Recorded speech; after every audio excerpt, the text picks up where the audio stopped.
Welcome to Behind the Paranormal with Paul and Ben Eno. If you have an alien abduction experience, can you fight back? What if they fight back? Is the abduction experience what it appears to be? Hello, and welcome to the 897th edition of Behind the Paranormal with Paul and Ben Eno.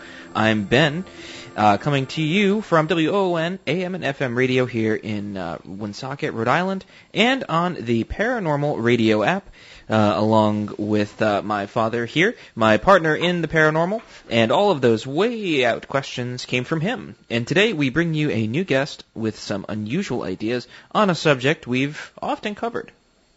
Well, first of all, a very happy Memorial Day weekend. I have a little flag. This is the only American flag with 15 stripes. It was the War of 1812 when they realized that they couldn't keep adding stripes if they added states because it would look no seamstress in the country would forgive them. That'd be an insanely large flag. Yeah.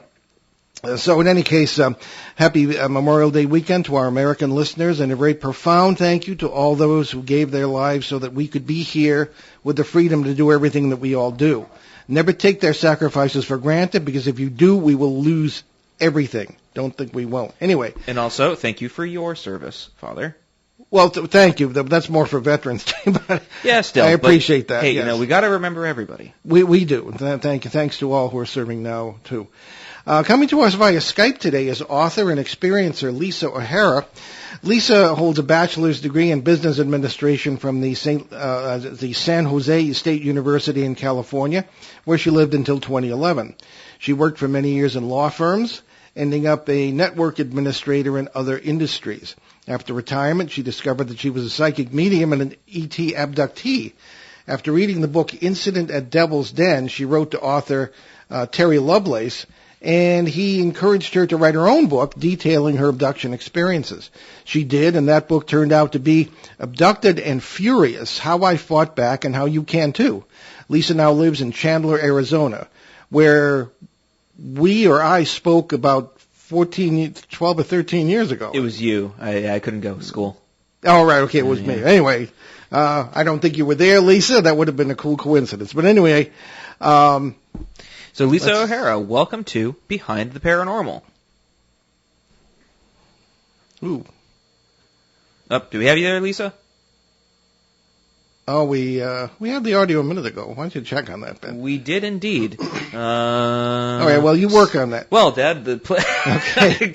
Please, take it away while we work on this. Okay, well, one of the issues with alien abduction phenomena, if it is what it appears to be, is that people will be paralyzed. They will wake up and they will see little gray figures by their beds. As a matter of fact, in 1973, I was in the seminary. I was assisting a priest with several exorcisms at the St. Lawrence State Hospital in upstate New York, and there was a very strange coincidence. I don't know if it was a coincidence, but the 5 of the 7 people we were working with said that they had seen strange little figures by their beds. Now, their problem was supposed to be demons, as I thought in those days, and the exorcism was supposed to be the cure for that. But I mentioned to the priest that, these people are seeing what amount to aliens. I mean, even in those days, the grays were sort of more or less known. And the priest said, well, really don't pay any attention to them because they're inmates at a state hospital. So, So, Lisa, do we have you with us? I believe so. Oh, there we go. Oh, okay. Look at that. Good, I'm saved. All right. So anyway, Lisa, welcome to the show. Ben, take it away with the first question, please. Sure. So I guess we'll start with an easy question. In your book, you report being abducted every night. So how did you find that out, and what was abducting you, and why?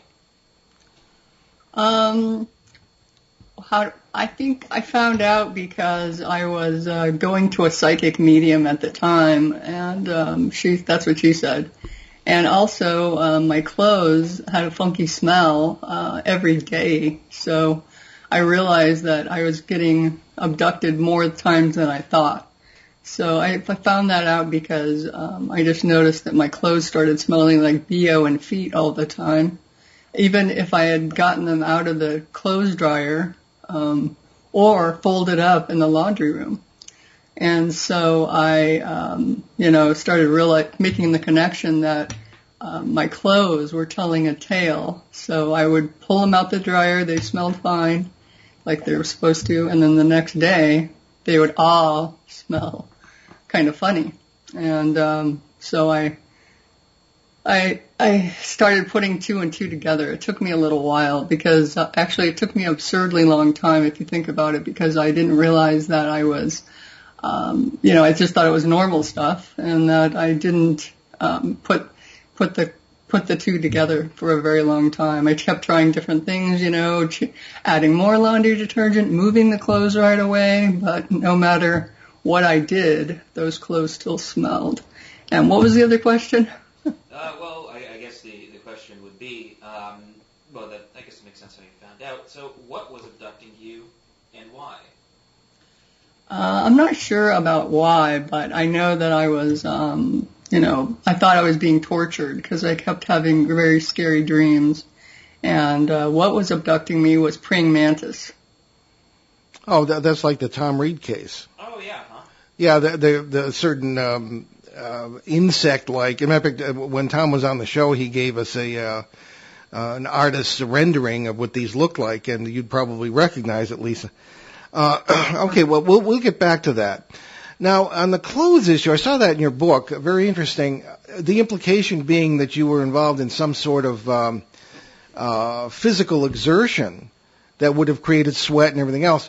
If these things took place at night, or did they just take place at night? Did they take place during the day? Did you have missing time? In other words, why would you have been wearing those clothes during an abduction? I don't know. I mean, I hope it's because I was not wearing clothes when I was in bed, but, it seemed like it was always my favorite clothes. So, I mean, I felt like I picked them, I put them on because I didn't want to be naked, because a lot of times you'd hear about abduction scenarios where they're on the ship and they have people with clothes on and people without clothes. And I think a lot of people wonder about that. Like, why don't they have clothes? It's because they went to bed without clothes. That's my. There's a certain logic there, yeah. Yeah. But were you living alone at the time of these incidents, or were there other family members whose laundry was with yours? No, because my husband has his own closet and, folds up all of his clothes all the time. His clothes were fine. Kind of throw around, yes. Okay, all right, that's interesting. I'm the only one. All right. We want to get into how you fought back, but we have a couple of listener questions here that you probably answer that by means of them. So we have Peter from Bogota, Colombia. Good old Peter. Good old Peter, yes. Yes. And what does Peter have to ask today? He has 3 questions specifically, so we'll take them one at a time. So Peter writes to us, please ask Lisa if she has had contact with MUFON to investigate her case or share her abduction fighting techniques, and if so, what happened? I have been in contact with MUFON, but they only seem interested in collecting experiencer stories. So I did contact them.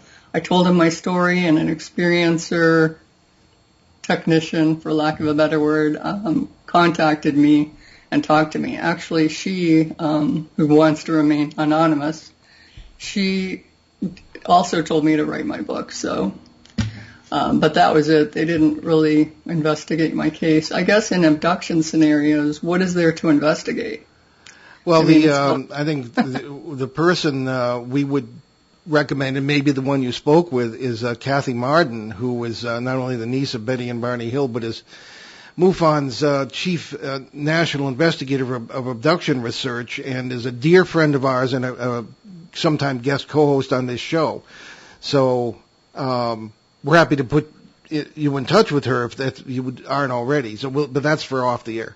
Okay. Okay. Ben, what's Peter's second question? So, Peter also writes, if the aliens have the power to wipe your mind, couldn't they wipe your mind of the Brown fighting techniques to defeat you? Well, before we answer that, we haven't gotten into the techniques that Lisa has. Maybe we should ask that first. Why don't we do that for background, and then she can answer Peter's question. Yes. So What are these techniques to fight back? One is to get this book by Stuart Swerdlow, who was an abductee, also a Montauk boy, and also this is his other book, Hyperspace Helper. Okay. Those are the two books that I used of his. The one tool is called the Brown X. It's actually on the cover here. Okay. And so it's kind of like, and also the Hyperspace Helper has an exercise in it called the Green Spiral Staircase. And what it allows you to do is look behind your screen memories, because I believe that screen memories are created, or dreams are created by your body by your own mind to deal with the memories that before your brain wipe. So I started using that to look behind what was really happening and try to piece everything together. Okay. So let me get clear on this. So you wake up and there's a bunch of grays smiling at you from around your bed. What do you do? I mean, how do you maybe you can't move, and what's the technique to avoid them taking you somewhere? Well, you have to fight back after you've been abducted, unfortunately, because there's just no way to know what's really going on. And I didn't have a lot of grays, but I saw quite a few praying mantis, and they had their ways of just abducting you by knocking you out right away. And when I saw one, I wasn't afraid. I was fascinated by what I was looking at, but I wasn't paralyzed. So, I mean, these are weird stories, and at first I didn't want to tell everybody this because I am not of the norm, So they come to me and they give me a little, like a mosquito bite, like a little pinprick onto my arm, and then I fall asleep. So I don't even have a chance to see anything right away. And then I wake up at 3 o'clock in the morning, and I know something's happened. I feel that dread, but I actually don't know, and I wasn't awake during that time. Okay, so when do you actually fight back? You fight back by dealing with what you see in your mind after the abduction. Oh, I see. So to prevent future abductions. Right. Oh, it's not like you use Taekwondo or something when you're on whenever chamber they have. Okay, I get it. All right. Okay.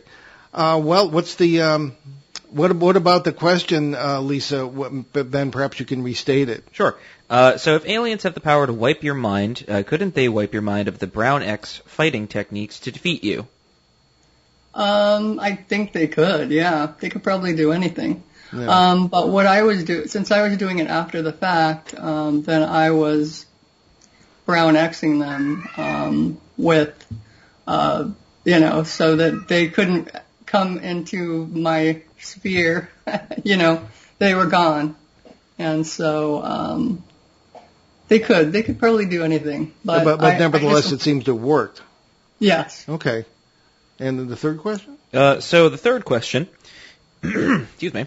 Have you attempted to ask the beings why exactly they are taking your eggs? For what ultimate purpose? And if hybrids, why hybrids? There's one right behind you. I don't really know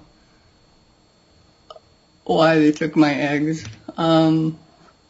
But it's interesting, when I was in California, and I lived there for quite a long time, about 4 times a month, the whole time I lived there, people would come up to me and say, "You look just like, my aunt. You look just, or you look like my boyfriend's girlfriend." And so but then when I moved to Arizona, nobody ever says that to me. So I started to wonder if that was like a clone situation where my eggs were used for clones. So, people tell me I look like somebody they know all the time. Do they? I was in the supermarket in Florida one time, and somebody said, "Hello, Judge." I look just like one of the Pinellas County judges, apparently. So that's weird. I mean, you did get away with being called. Oh, geez, now I'm blanking. Oh, yeah, I'm the old man. Oh, geez. No. Come on, directed E.T. Come on. E.T., what, Phone Home? Or what? No, the guy who directed it. Oh, Spielberg. Yes, Steven Spielberg. You got away with being called Steven Spielberg on a no, golf course. I'm not going to say that in there. That was so crazy. I've never seen anything like it. What a good time. People thought I was Steven Spielberg, and it went crazy. Anyway, we have Phil, our show reporter on the heart of the Bridgeport, I should say the Litchfield, Connecticut Triangle, and Phil has a few questions for Lisa. Yes, so Phil writes to us, in order to protect ourselves against what may appear to be alien abduction, to what extent do we need to know their agenda? There must be some reason they are bothering us. What do they want? Yeah, you've been asked that before, I'm sure.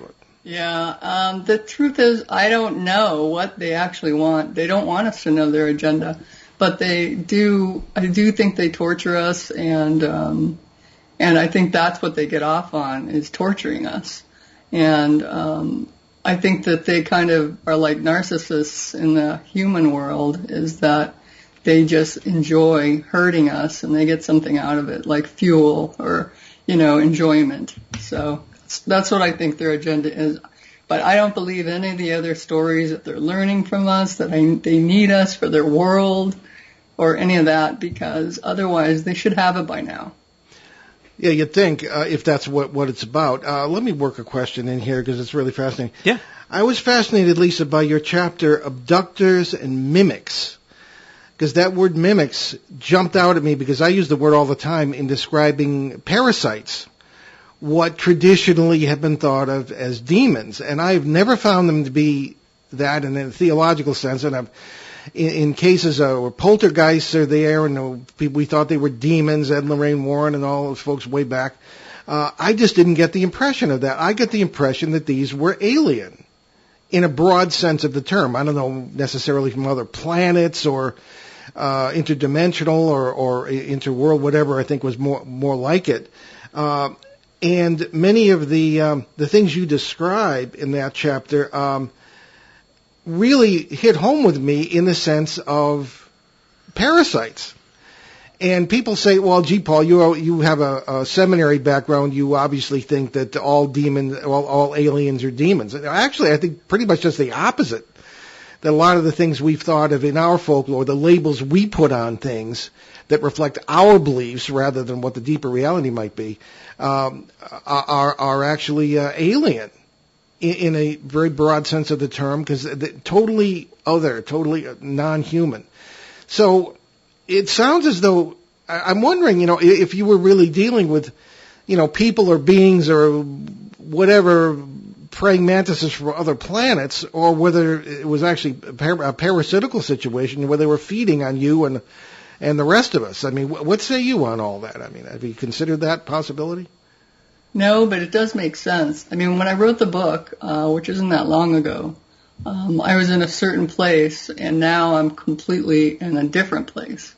And so I actually have to read my book before these radio shows because I have to go back there and be in that space. No, I have to do the same thing myself. Yeah. Okay. Very often, though. I'm glad I'm not the only one, no. Because people, I've just finished your book, and I go, me too. Yeah. So yeah, I agree with you. I do think they are doing that to a certain extent, because I don't think they really want us to know their agenda because we'd be freaked out by it. But also with the mimicking, I just think we are looking at them through our own eyes, through our own experiences. And, so with my medium who was trying to help me with this in the beginning, she kept saying, send them love, send them love. Well, I don't think that really works because they're not looking at us as, that probably doesn't do anything for them. But it does something for us, But with them mimicking our emotions or trying to gain our trust, that just makes me feel very suspicious. And so, yeah, I agree with you that is a possibility. Well, Lisa, that's another point that really fascinated me was the idea of, sending them blood. Because we've actually, in 50 years of doing this, I've tried just about everything. And I wanted to get into your experience with a medium as well, because we have problems very often with how they interpret things. But the love thing, we've actually tried sort of being loving and compassionate in the presence of parasites, or demons, whatever you want to call, or alien, or whatever. And usually we find that it repels them, particularly in home and family situations, when a family comes together, because apparently they feed on, they're part of nature, and they feed on negative emotions, energy. I mean, I really can't put a scientific finger on it, but that's what seems to happen. Right. And you fight that by doing what we call the Peter Pan theory, think happy thoughts. Now, in your situation, abduction situation, it might not be that simple, but we have had mixed results in using that love technique. But you ended up sort of rejecting this medium's advice when it came to that. Could you tell us about that? Sure. I did try everything. I mean, I didn't want to leave any stone unturned. But so I did everything that she told me to do. I also scoured the web for looking for solutions. And she wanted me to, break my soul contracts. And, she thought I was being a victim and that I wasn't trying hard enough. And I needed to set my sacred space. And we cleared Akashic records. And I had what my husband called a manifesto, where I would say it out loud every night that I had my right to free will, and I had my right to my sovereignty, and I demanded that I not be taken, and everything. I mean, I tried everything. But what I determined after a short time, or actually a little while, that was that none of that was actually working for me. And so it was still happening. And so I eventually just realized I had to find my own solutions. But when I did tell her about it, she was very, dismissive. And so she wanted me to follow her. She didn't want me to, I think for myself. So she, got really upset with me and I with her, because I thought that we could work together and I could share these tools with her, and we could be a kind of a collaboration where she would, when she had people that came in with abduction scenario problems, that we could work together and do some experimentation. But she didn't want that, so that's what happened with that. Okay. So I'm trying to think if Phil has another question. He does. Yes. Let me get the piece of paper that has his questions upon it.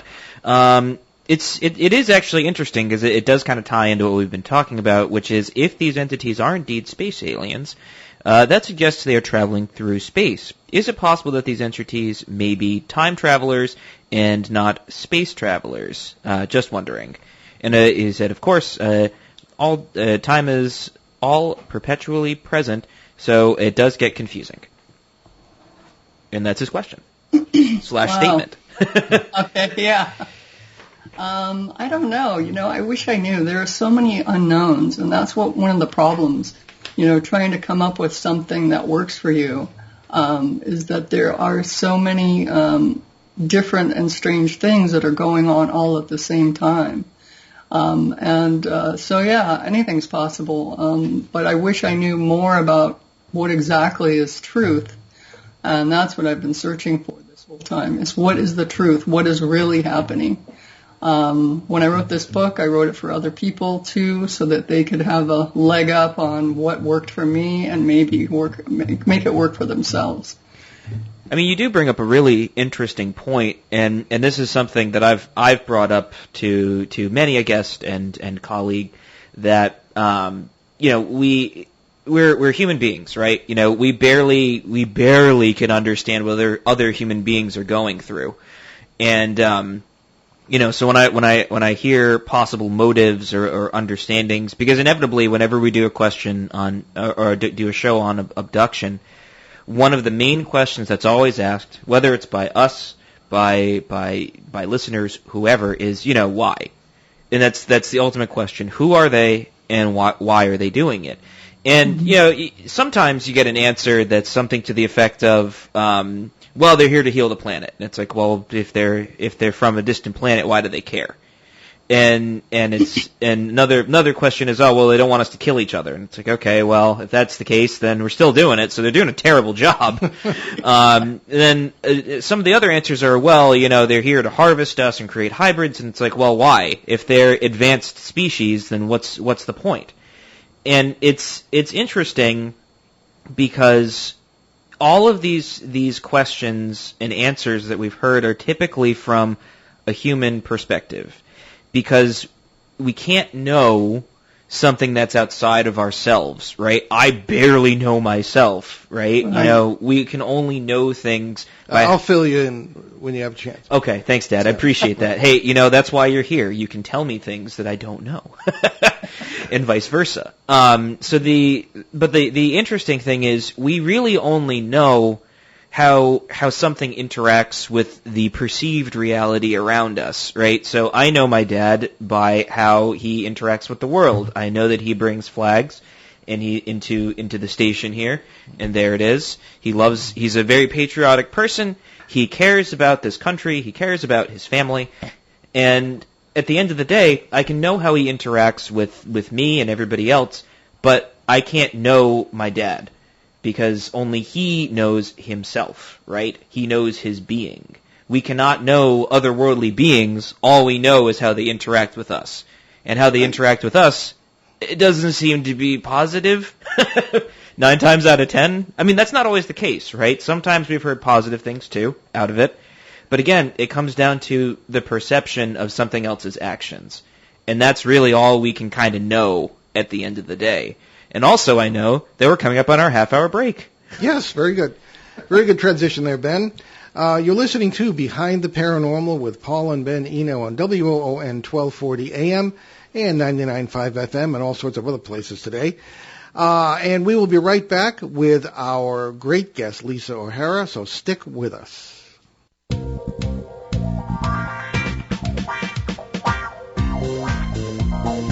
The night is alive. Join us and take a walk on the weird side when you tune in to The Kingdom of Nye, hosted by Heather Wade, the finest in late night talk. Listen live free weeknights starting at 9 p.m. Pacific time at thekingdomofnye.com, talkstreamlive.com, and the Paranormal Radio app.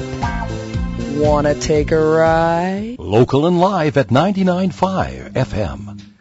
And we're back on WOON 1240 AM and FM, and it's Behind the Paranormal with Paul and Ben Eno in New England's beautiful Blackstone River Valley. And we're with Lisa O'Hara, author, researcher, and experiencer, and we're going to continue our questions on the alien abduction phenomenon. So, were you done? Oh, I was. My monologue was coming down into a question. Yes. And eventually, I will remember what the question was.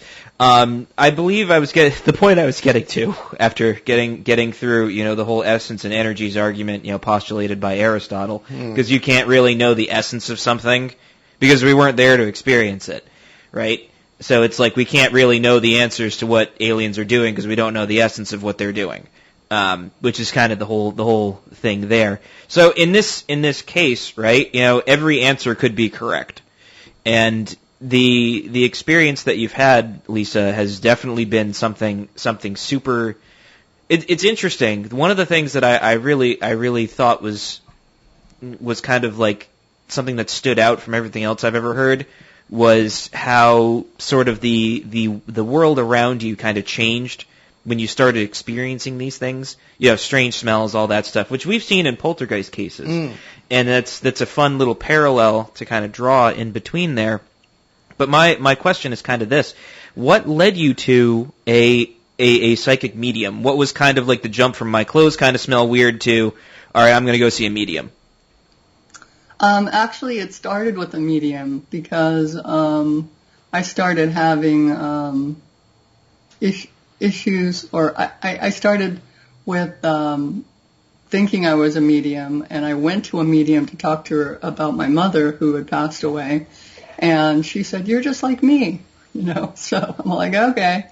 So I said, okay, well then teach me how to become a practicing medium, because I don't really know how it works. I would get messages from my mom and very insistent to, write it down and say it just this certain way for a message to someone. And so at the time, I just thought, this is really weird, and I don't know if it's real. And secondly, I don't know how to turn it on, how to turn it off. So I just thought I should go to someone who knows these things and learn about it. So I did, and that's how I came to go to the medium. Then, after I was at the medium for a while, probably working on becoming a practicing medium for about 6 months, that's when I found out that this was happening to me, and I decided not to go with mediumship, because mediumship is extremely, I think it's really scary, not for the messages you get, but to try to gain entrance to that world and not pick up anything negative, and also bring it back to your house. But also just the responsibility of being a medium is really hard, I think, and kudos to all mediums, because it is a very difficult thing. You have to say what you hear in your mind and not, or if you see them, I never saw anything, and then hope it's right. So I just found the stress of it all just too much for me, and I didn't want to go that route. And then once I found out that I was being abducted, I just wanted to focus on that, and so I decided not to continue with the mediumship and just go forward with the abduction scenario problem.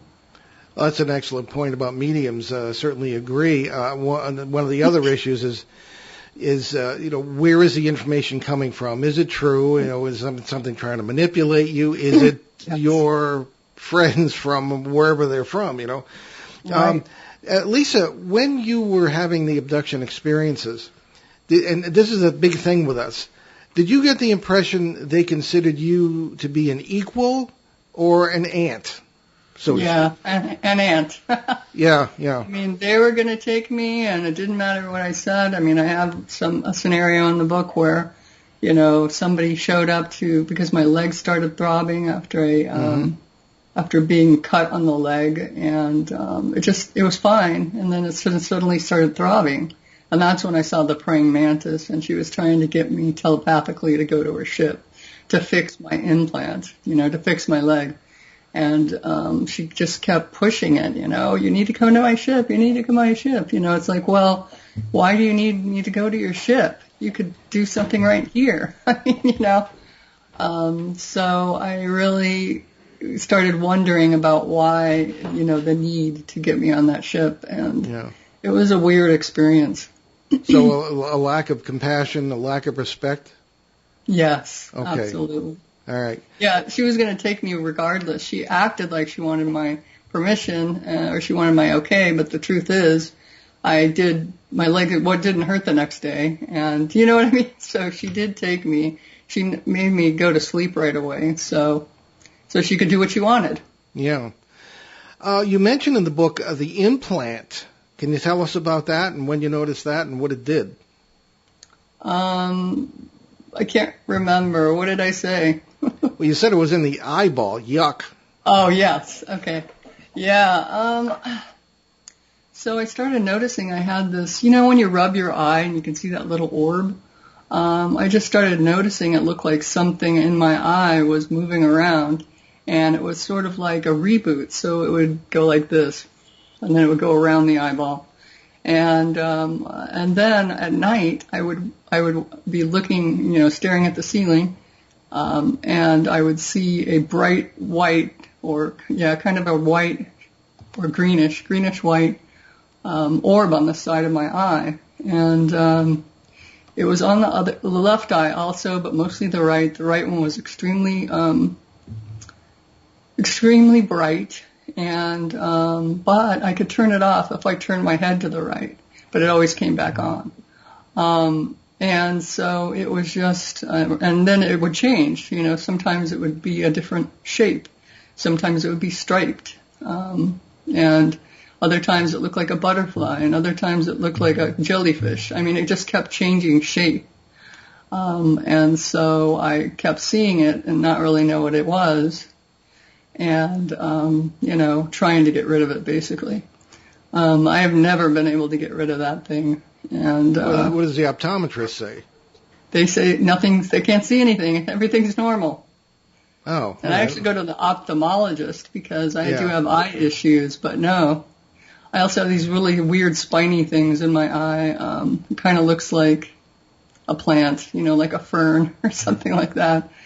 And they'll go around both eyeballs. So, yeah, I went to the ophthalmologist in 2004 when I, first started noticing those little spiny things. And they said they looked through everything. They couldn't find anything. And so, as far as they know, everything's normal. Well, I guess it could be worse. All right. Now, when is the last time you had an abduction experience? I had one last night. Last night? Yeah. Okay.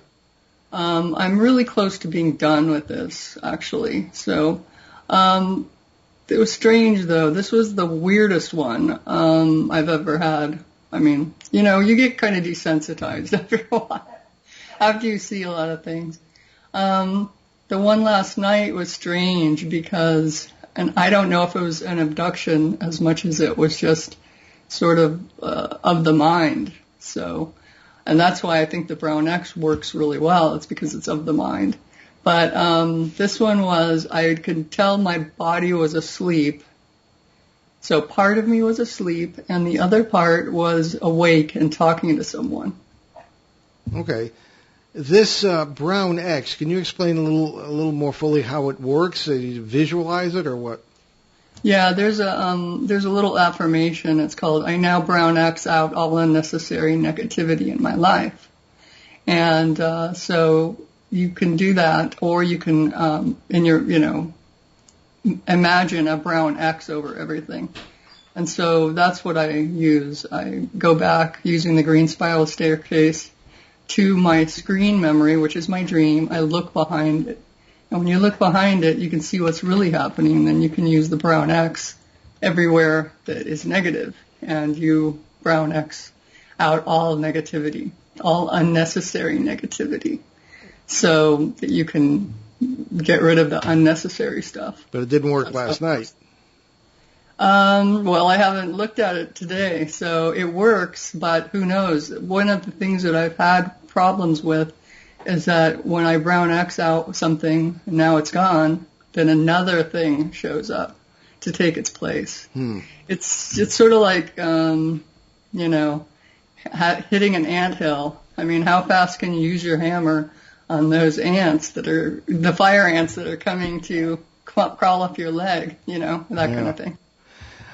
We have a question from Lori, our casting producer in New York. She says, does she have sleep paralysis? Have you ever been diagnosed with that or ever experienced it? No?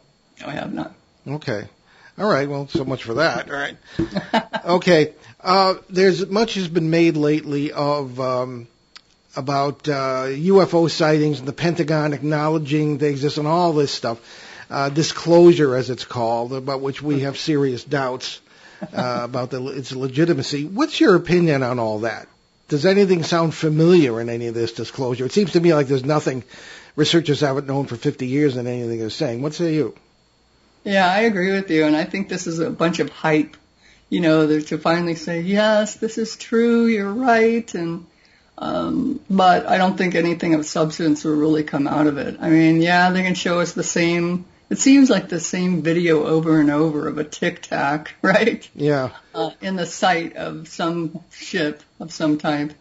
But I really don't think we'll get a lot more information. But the good thing is that people like me maybe gain a little credibility because, this is a taboo subject. And when you tell people that you've had this experience, I mean, you can see them kind of slowly move away from you.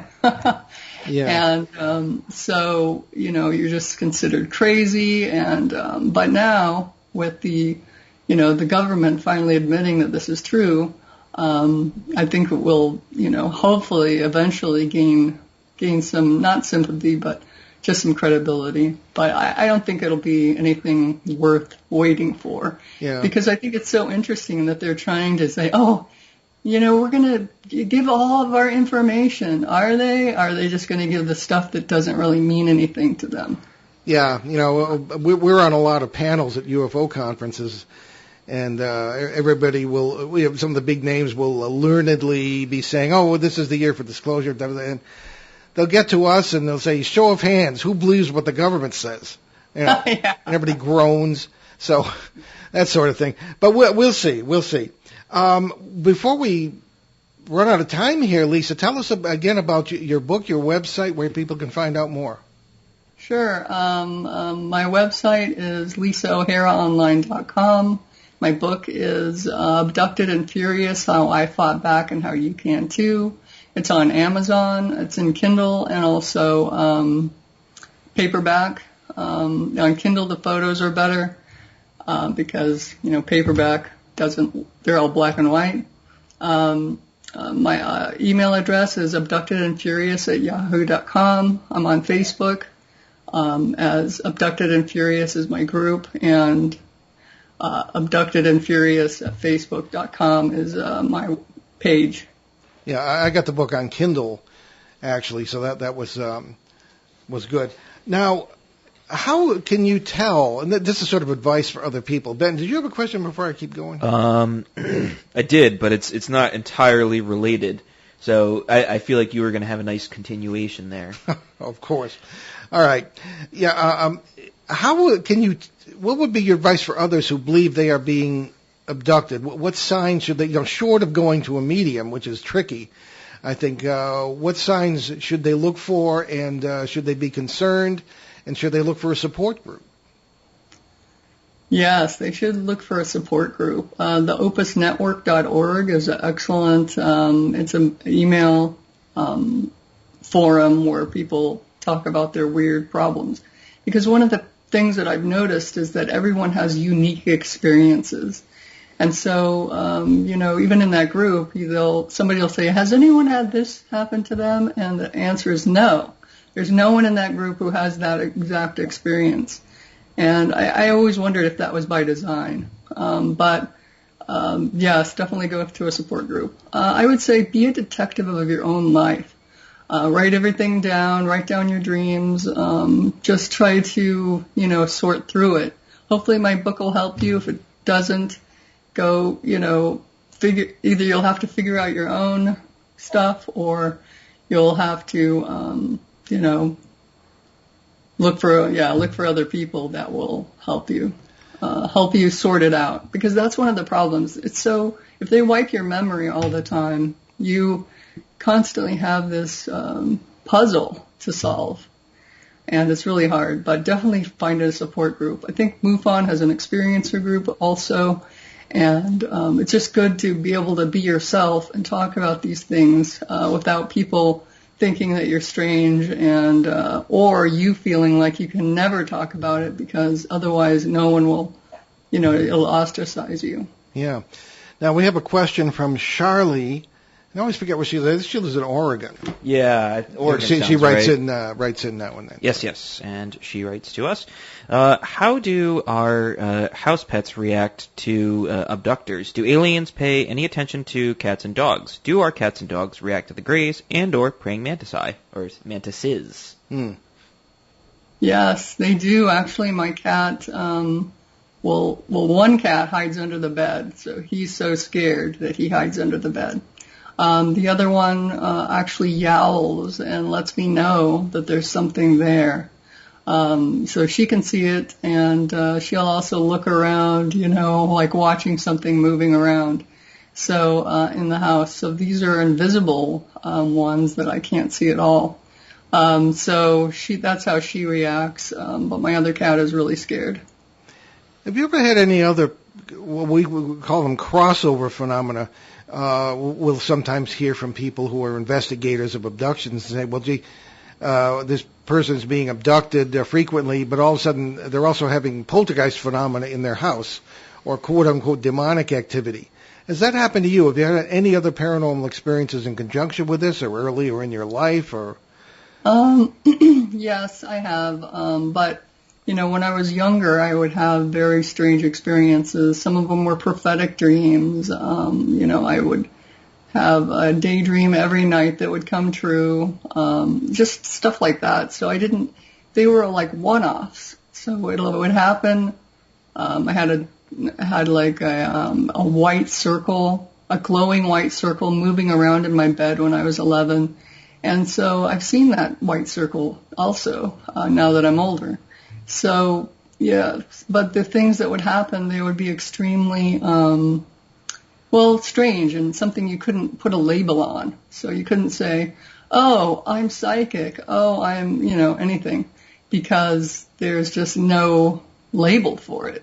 And so, I didn't tell people about it, but, yeah.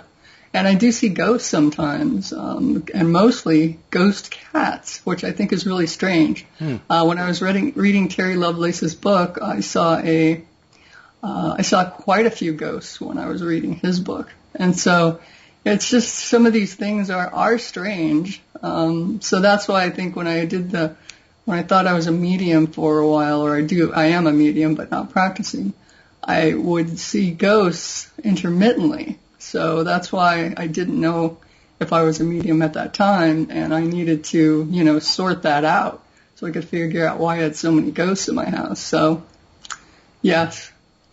So our interpretation, that would be very interesting. Our interpretation would be that you live in a place that the First Nations might call thin place.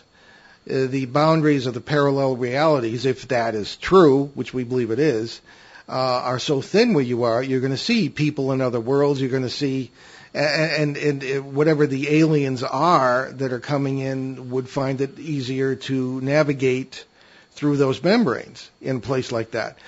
Now, that leads right into the next question that I had. You've lived in several different places, okay, California, now Arizona.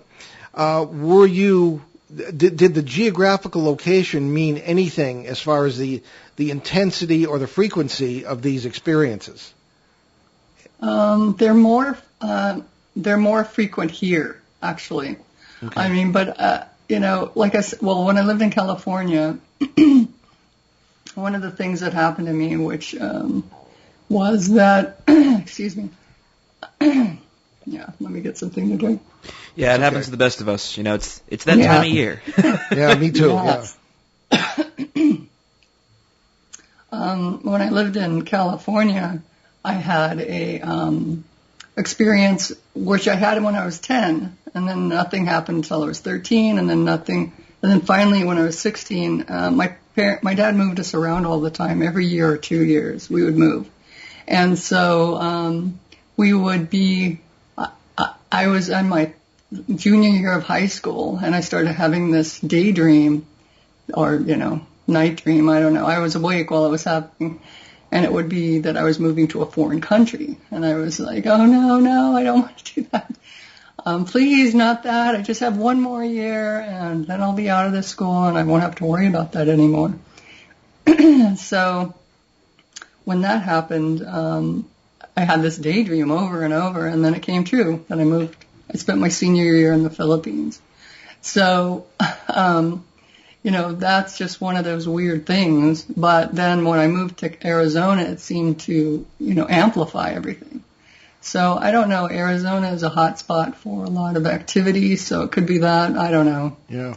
It's just hard to explain. I mean, you're trying to, find patterns and understand what things happened. Anytime a thing happens, you kind of rethink everything you thought before, and, it's a difficult thing. Well, the thing I remember about Chandler myself is the local sales tax we had to worry about when we were lecturing there and selling books. Anyway, that's a more down-to-earth thing. But the another question would be, since you retired, have you had more experiences than since before you retired? And the reason we ask is that when people are more, have a little bit more leisure, and are not necessarily taken up with a daily schedule as much as they were before, sometimes they're more aware of things going on of this kind. Does that happen to you? Yes. Since I retired, there's a lot more activity, and I agree with you. I think a lot of it has to do with your amount of free time, and also, you can relax when you're working. I mean, you're working all the time. You only have a small amount of time to do everything. So, yes, I have noticed that as well. One of the major downfalls of Western civilization is not standing still. Well, yeah, you have to make yourself stay. Yeah. That's true. Yeah, you got to make time for stillness. Yeah. All right. Well, one final thought, because we're almost out of time, Lisa, is that we often use that. You've only used the term once, advanced, but we have people use it all the time, and we assume that advancement means technological advancement. And we're always saying, well, who was most advanced country in the 1930s? Well, Hitler's Germany. What was that about? So, personally, we would rather be involved with visitors or whoever who are more advanced spiritually and psychologically and morally than technologically. Well, right. I mean, for all of our technological advancements, advancements in medicine and all of that stuff, which is all great. That's all fine, yeah. Lovely. But the one thing that has stayed constant forever since humans appeared on the face of the earth is the human condition has stayed exactly the same. Yeah. It has not changed. Right. So, Lisa, what would be, with that profound thought, what would be your final advice, final thought for our audience? Let's see. Now, a lot of pressure, huh? Yeah. I don't know. I don't know what it is, but, definitely fight back if you can. Because, what are they, I'm saying, that they're taking something from us, they don't know why, and we don't know why, and they're not telling us, and they wipe our memories. I just feel like, they have an agenda for us, and they're not willing to come clean about it, and so I would fight back. And also, all the people who are contactees and say, this is all for good, this is all for good. I mean, they will still wipe your memory. So, I mean, I just want everyone to notice these things about them and they're telling them that it's a good thing. Is it really a good thing? So, yeah. I would try to be more aware and not take them at face value. Just really pay attention. Just a final thought on technology. Maybe we should, you might want to, if you haven't already, set up some cameras, recording devices. I have. Yeah? Okay. Well, it looks like that's for another show because we're out of time. Okay. But Lisa O'Hara, thank you so much, and we'll be in touch off the air. Okay, thank you very much. Okay, very good. Well, let's get to our announcements. Yes. There are always announcements, especially now. And yes. I believe, Dad, you have a special announcement. Yes, our show now has its own app. It's quite bare bones, but it just has most of our past shows and some links and that sort of thing to the videos. But we plan to address and add more features as we go. It should be in the Apple and Google online stores in a month or two, but there's a link at behindtheparanormal.com if you'd like to download it now. If you go to the site, and on the main page, there's off to the left, there are two links. One is for our main website, newenglandghosts.com, and then right below that is the one for the app. So feel free to download it, and it does work. I mean, when we put the show on today or tomorrow, this recorded show, it'll pop up, and you'll be able to get it. So, exactly. Pretty cool. Hey, we're being dragged kicking and screaming into the 21st century. Yeah, what could go wrong? Yeah, right, exactly. Yeah. So you can check out our books along with those of our guest co-hosts at our show website, behindtheparanormal.com, where you can also find out more about the show, our many cases over the years, our public appearances, and how to book us, along with some of our 900-plus free recorded shows from our 12-plus years on the radio, including our 4.5-year run on CBS Radio, along with special shows and podcasts, and our books are available in some stores and on Amazon.com and BarnesandNoble.com. And we've reloaded recorded shows after several years of technical attacks and problems on the website. We've reloaded the shows into the archives back to 2009. We're working on getting the rest of them in there. There are special shows, the Rendlesham series and that sort of thing, special interviews that were not broadcast. They'll all be there sooner or later. But you can find what is there at BehindTheParanormal.com, also on YouTube, iTunes, Apple Podcasts, Paranormal Radio app, from TalkStream Live and more, which also carries the show live. Indeed, and our website has a charity page with several links to good causes we have adopted on the show, and we now have added a new charity, which is Hope for Hilldale Cemetery in Haverhill, Massachusetts, run by our good friend Tom Spitaleri. Other charities include USA Cares, Canadian Veterans Advocacy, Helping Haiti's Orphans, Youth Mentoring Connections in Los Angeles, the Crohn's and Colitis Foundation of America, and the Sisterhood of Ground Zero, along with the Milk Fund here in northern Rhode Island. So, Ben, what's in the bread box for next week? Well, what's in the bread box, keeping that bread nice and fresh, is on June 6th. Jeez, we're already in June. We'll have an encore from the mother and stepdaughter paranormal team, Pam Nance and Ashley Field, to continue our conversation about quantum ghost hunting. And we should point out, too, that is our 13th anniversary show. Is it really? Yes, it is. Wow, look at that. Look at that. Lucky 13 years. Wow. That's right. It'll be starting our 14th year. There we go. How do you feel about it, Dad? Old. Yes, same. Yes. Well, people listen to you grow up on the air. Yeah, I mean, I was 15 when Yeah. Jeez. We leave you today with a very down-to-earth thought from none other than the astronomer and UFO researcher J. Allen Hynek. As a scientist, I must be mindful of the past. All too often it has happened that matters of great value to science were overlooked because the new phenomenon did not fit the accepted scientific outlook at the time. Unquote. I'm Paul Eno. And I'm Ben Eno. And thanks for joining us on our great cosmic journey, and we shall see you next time on Behind the Paranormal. Return to this radio frequency 167 hours from now for another edition of Behind the Paranormal with Paul and Ben Eno.